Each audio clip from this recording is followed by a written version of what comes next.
Hi everyone, this is Jim. Welcome to this Blitz chess postmortem video. This is a postmortem of my Blitz chess game number 136 where I was black. My opponent played e4 and I played e5, the classical response. And we got into the Scotch game, which is the move d4. Here the top choices here are bishop b5, the Ruy Lopez bishop c4, or also called the Spanish game, bishop c4, the Italian game, or the Giuoco Piano, and d4, the Scotch game. So Spanish, Italian, or Scotch. Your top three choices there.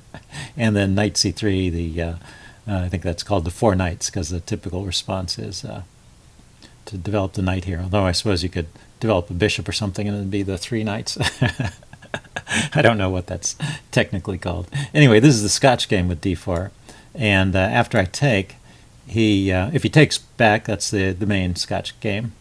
Bishop c4 is an alternative, though, and that's known as the Scotch gambit. So here we have a Scotch gambit. I don't have a line against the Scotch gambit, as I mentioned in the video. I don't really know this opening. So, but I played knight f6, preparing the move d4, and also attacking this undefended pawn here. So knight f6, and let's turn on the volume here a little bit. And he castled, so that's the main move. And then I played d5, which actually is a mistake. And the book move here is knight takes e4 and or bishop c5.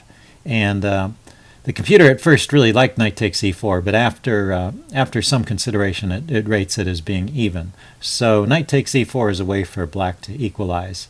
It just looks dangerous on the surface. It's not a move you should play unless you know what's coming, because obviously white is going to pin that knight.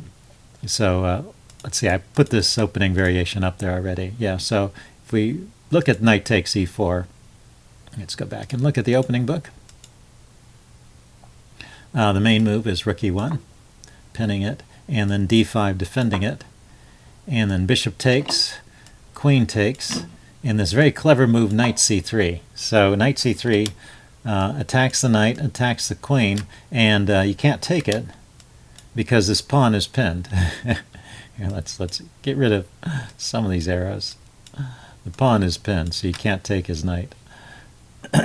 So anyway, this is pretty tricky stuff, but it looks like queen a5 can be played, or queen d8, and the chess engine rates this as about even. So let's say you wanted to play conservatively with queen d8. He's going to get a piece here. Rook takes e4 check.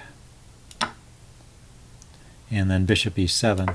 And so what have we got here? We've got, yeah, okay, so he's got a pawn back. I said he got a piece, but somehow what happened here? Oh, he sacked the bishop, and then he sacked the bishop for a pawn, and then he wins the knight. And so he remains a pawn down, but he has active pieces and compensation. So let's see. Knight takes d4. Was that played? White's move. Knight takes d4. And then it's all even. Okay, so let's go back and look at this situation here. So that's knight takes e4, rook e1, d5 to support the knight, bishop takes d5, queen takes d5, knight to c3 attacking the queen and the knight, and it can't be taken. Queen moves, then he grabs the knight, and then, so what's that again? Knight takes e4, rook e1, d5. It's good to go over this a couple times so you understand the what's going on here. If queen d8, because the queen is hit, then he grabs the rook. He grabs the knight with check. Okay, so that forces black to make a move, bishop e7 or bishop e6, and then he can grab the other pawn. So material equality has been achieved. Black still has actually a slight material advantage in that he has the two bishops. But That's the main line of the Scotch gambit, and might be something worth trying. The advantage White has is his pieces are more active and they're more developed. So Black still needs to castle and develop this bishop. So, but it looks like I guess with the best play, it's an even game here. So if we go back to this position here, I played the move d5, which is not recommended, and you'll see that the evaluation suddenly changes to be in favor of White by quite a bit. So this was a mistake, and we'll see why in a few moves. E takes d5 was played in the game. Knight takes d5. So that's what I had planned, and then he just took back with the bishop, and then I'm okay after that. But this is the key move here, is he's got the move knight g5. And you might wonder what's so scary about knight g5. Well, watch this. Bishop e7. Knight takes f7. So now this starts to look like the fried liver attack in the two knights. King takes, queen f3 check, double attack on the king and the knight. And let's see, it recommends bishop f6 to block the check. What happens if you try something crazy like king e6? Oh, he's got rook e1 check. Yeah, so you can't really play that way. You've got to play bishop f6, and a strong advantage to White. So it was good for me. My opponent didn't know that. If you want to play the Scotch gambit yourself, that's an interesting trick to know, because this d5 idea is common in many of these defenses to these tactical king's pawn openings where the bishop is placed on c4, because the pawn to d5 hits that bishop, and it's used to gain a tempo and force some exchanges and a way of kind of neutralizing some of these gambits and other attacks. But it doesn't work here due to that knight g5 move later. Okay, so the game as played went e takes d5, knight takes d5, and then he played bishop takes d5. And now we're back in the game that we played, and we're pretty much out of the opening book, so let's just look at the notation tab. I played queen takes d5, and that only move pretty much. And then you see it likes Black a little bit here. I guess I have slightly better development, and I do have the bishop pair. But he can still do this knight c3 check, which is kind of nice. And then queen c4 or queen c5 is the way to keep the advantage here, according to the chess engine. Oh, actually it changed its mind about queen c5. Just queen c4. Interesting. I played queen d8, and now it's an even game. Rook e1 check, bishop e7, knight b5. It's interesting, a lot of these moves are matching what the chess engine is predicting, but they're pretty logical moves. And then knight f takes d4 or bishop to f4. He played knight f takes d4. And I took back. He took with the knight instead of the queen. The chess engine preferred queen takes there, which would have led to mass exchanges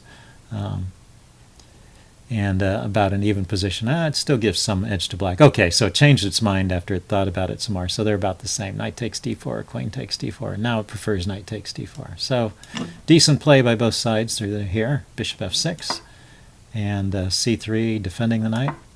So yeah, it's interesting. We're continuing to play pretty well here, especially considering it's a blitz game. And now c5 to harass the knight. This is just a good outpost for the knight, and I just want to chase it away to some square where it's not as useful.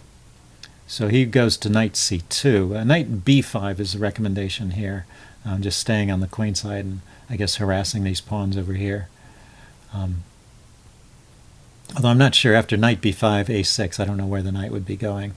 Maybe there's some trick here. Let's check this out just briefly. Knight b5. If I play a6 here, then queen takes d8, rook takes, or bishop takes. Oh, that's interesting. So if bishop takes, then that opens up a square on e6, d6 for the knight.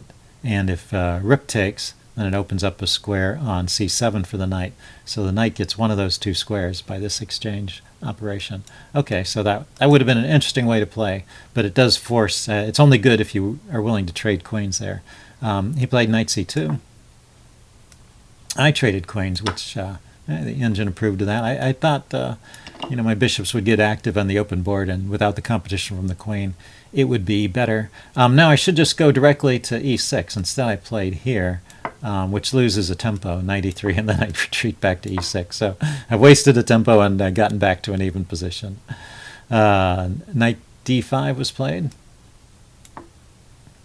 And I didn't want to lose this bishop, so I went bishop to e5. Didn't want to trade it off or damage my pawn structure. And he goes bishop to g5. And f6, kicking the bishop. So maybe bishop g5 was not the best square for his bishop either. Retreats to h4. And rook a to d8. Rook f, rook a. Yeah, either one is good. So I played this one. I was a little bit leery of putting my pawns all on dark squares. If you saw a game recently, I won a game because my opponent had pawns on the same color as my bishop, and I was able to attack him. And now I'm in danger of getting into the reverse situation where his bishop can attack my pawns, and my bishop, if he puts his pawns on light squares, won't be able to attack him. But at the moment, it seemed more important to kind of restrict his bishop. His bishop, you see, has limited squares, and that's one of my advantages in this position. So anyway, that was what I was thinking.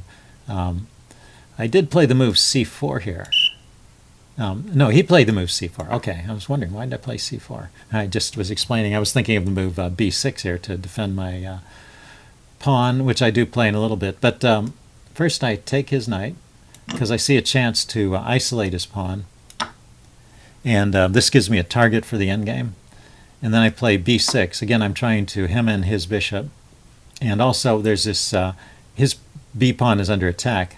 And I couldn't take it. Well, I could take it before, but it would have just been a trade. Bishop takes, rook to b1, and then he grabs the pawn on b7. So b6 was defending the b pawn, so I'm really threatening to take his b pawn.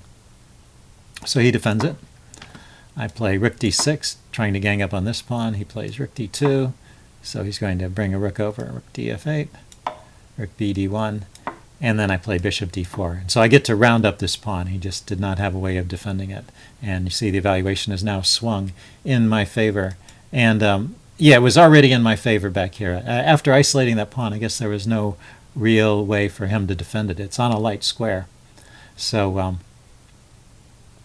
he's just not going to be able to defend it with his bishop. That just leaves the rooks, and then my bishop can cut off his rooks from defense of the pawn. Okay, so let's play it forward. We got to this point. I grab the pawn, and he plays bishop g3. And now the one thing I have to worry about is that my bishop is kind of pinned. So if I move it away, I'm losing a rook. If we back up a little bit, I was thinking I might take and then take here with check, and then pick up a rook. That would be a nice tactic, but he avoids that by moving his king to f8, and then bishop g3. So he's bringing his bishop around to harass my bishop. And I decide I need to defend this rook, so I'm free to move my bishop. He brings his king in, and now we trade off the rooks. And I thought, being a pawn up, it's different than the game, the over-the-board game.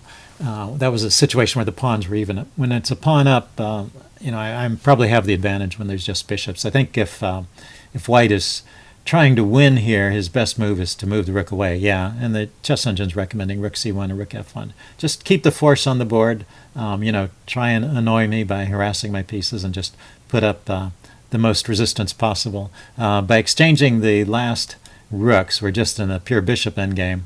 And now my extra pawn is probably a winning advantage here. Even though my pawns are on the wrong color, they're not fixed on those squares, meaning I can move my pawns forward onto light squares. And this majority on the queen side looks to be a mobile majority at this point.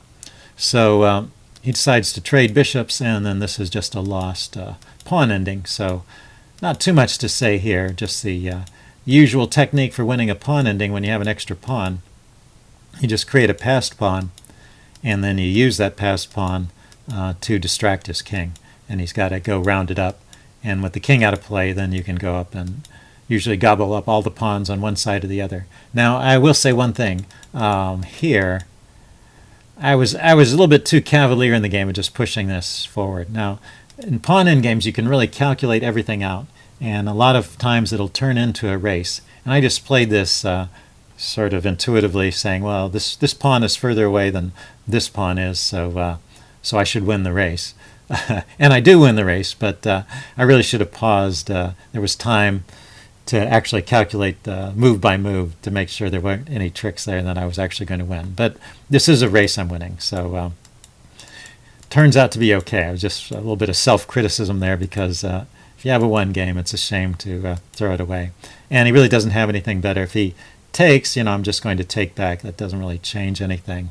After he takes my pawn with his king over here, then I can just push my pawn ahead, and he's got to move his king out of the way. And now you can see I'm just 2 steps away, and he's 5 steps away. So I'm winning the race by quite a large margin, and he resigned here. So anyway, interesting game. Hope you guys enjoyed that one. Leave you any comments you have in the section below, and I will see you again soon. Bye.